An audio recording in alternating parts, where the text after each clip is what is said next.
So I will go out to Chalim.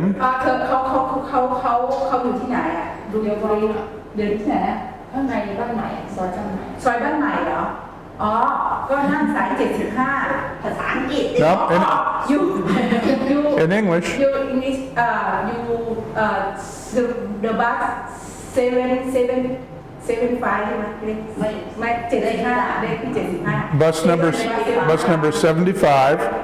and to บางประกอบต้องไปบอกบางประกอบแล้วกันง่ายดีดาวพนองได้เพราะรถมันอันเดียวกัน you So I take number 75 ดาวพนอง to where?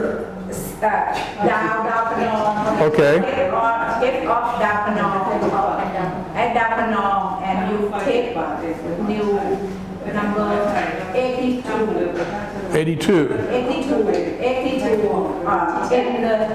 ฉันเขียนแผนที่ให้ to the floating market. ใหญ่โนรอนั่งประมาณ20 นาทีก็ถึงแล้วเบาๆจากดาวพนองถึงพระประแดงก็ต้องนั่ง2 แถวอ่ะไปถึงเลย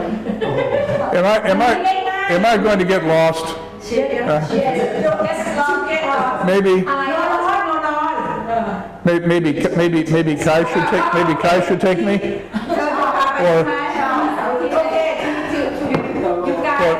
Or I know what I'll do. I won't take the bus. I'll take a motorbike. I'll take a motorbike. I'll get on a motorbike. Yeah. Yeah, 20 baht. 20 baht to get, and a motorbike will take. จริงๆอ่ะเธอพูดหน่อยสินั่งรถเมล์มันใกล้มันสั้นๆเอง Don't take a motorbike. บอกว่าเธอไม่เทคโยแดดมอเตอร์ไซค์ไม่ได้หรอกมอเตอร์ไซค์มันไกลแต่ว่าระยะทางสั้นๆWell,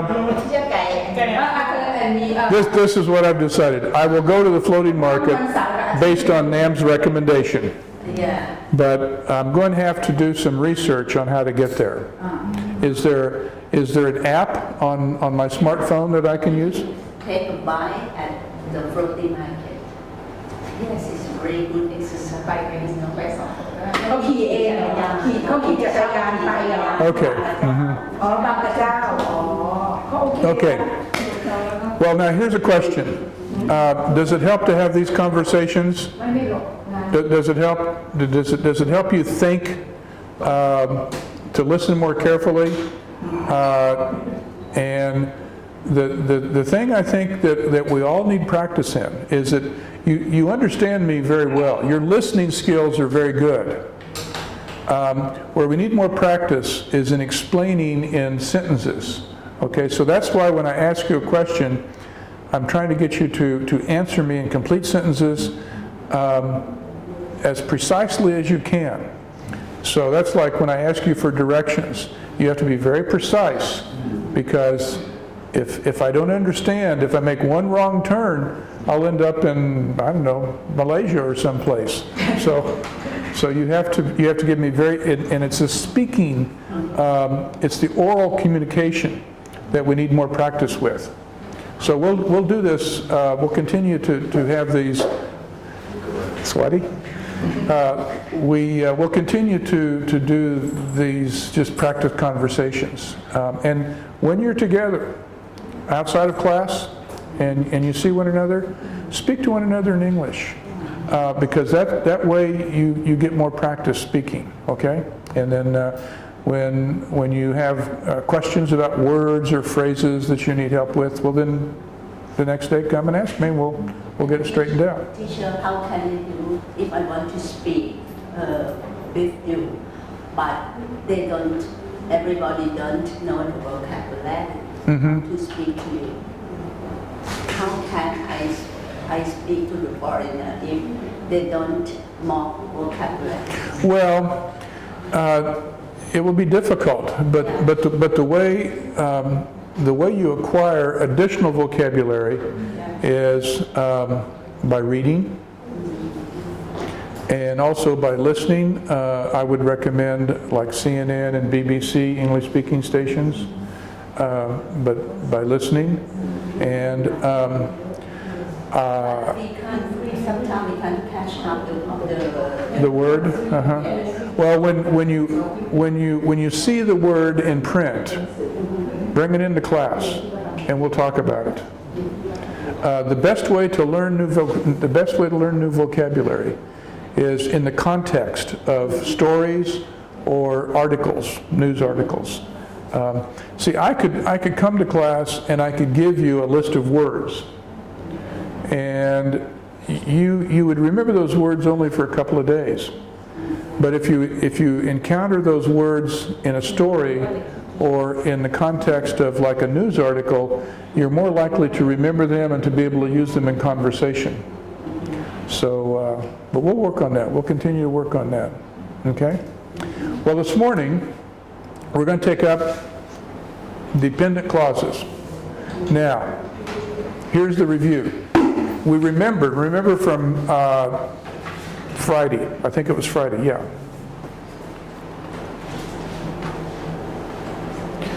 We talked about clauses and phrases. And a clause is a group of words within a sentence. It's a group of words within a sentence that will have both a subject and a verb. It will have a subject and a verb.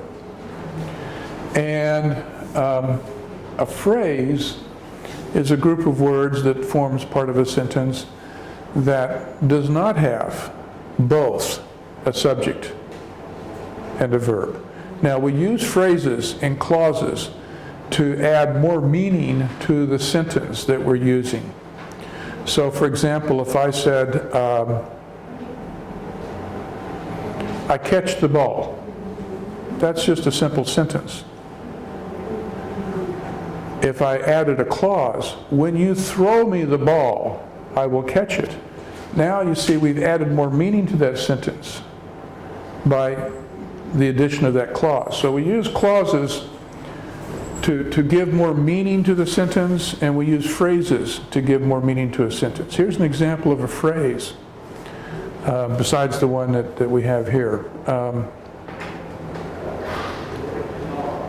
go to Siam Paragon.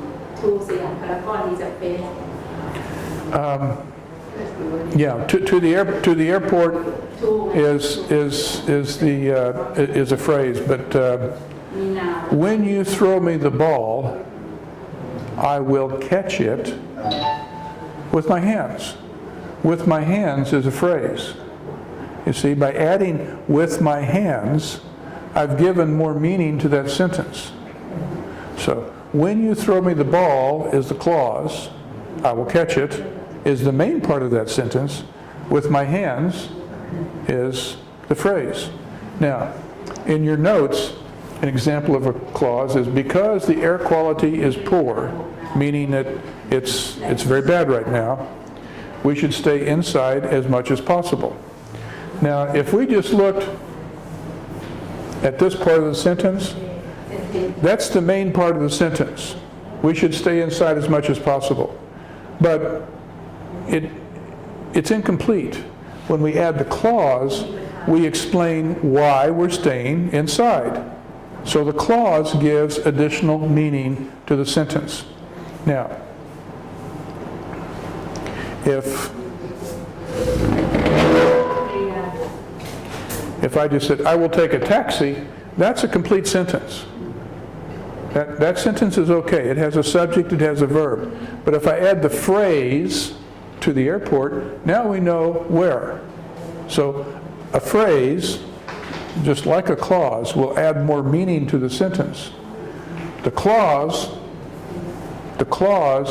has both a subject and a verb. A phrase will have a noun in it, but it won't have a verb. Okay, that's just review from last week. Now, there are types of clauses. There's what we call a dependent clause, and then later on, in a week or so, we're going to take up another clause that's called an independent clause. But I don't want you to worry about that right now. Today, we're just going to look at a dependent clause. And because it's a clause, it will have a subject and it will have a verb.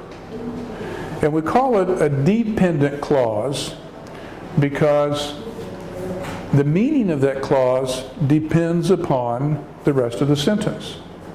Also, the full meaning of the sentence depends upon the clause. So we call it a dependent clause. Here's an example of a dependent clause that is at the beginning of a sentence. When I learn enough English, I will visit London. Okay? Well, we could just say, I will visit London. But you see, when we add the clause, now we have more meaning to that sentence. The sentence is, it tells us when we're ready to go to London.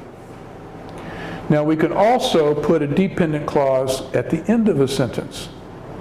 I will visit London when I learn enough English. Now here's a little trick. When a dependent clause is at the beginning of a sentence, we separate it with a comma from the rest of the sentence. And you have to remember this.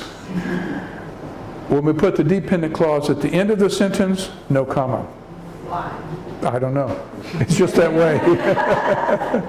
It's just that way. You see, language, all language, every language in the world, the Thai language, the English language, the Spanish language, I know a little Spanish, no one invents the language and sets up rules that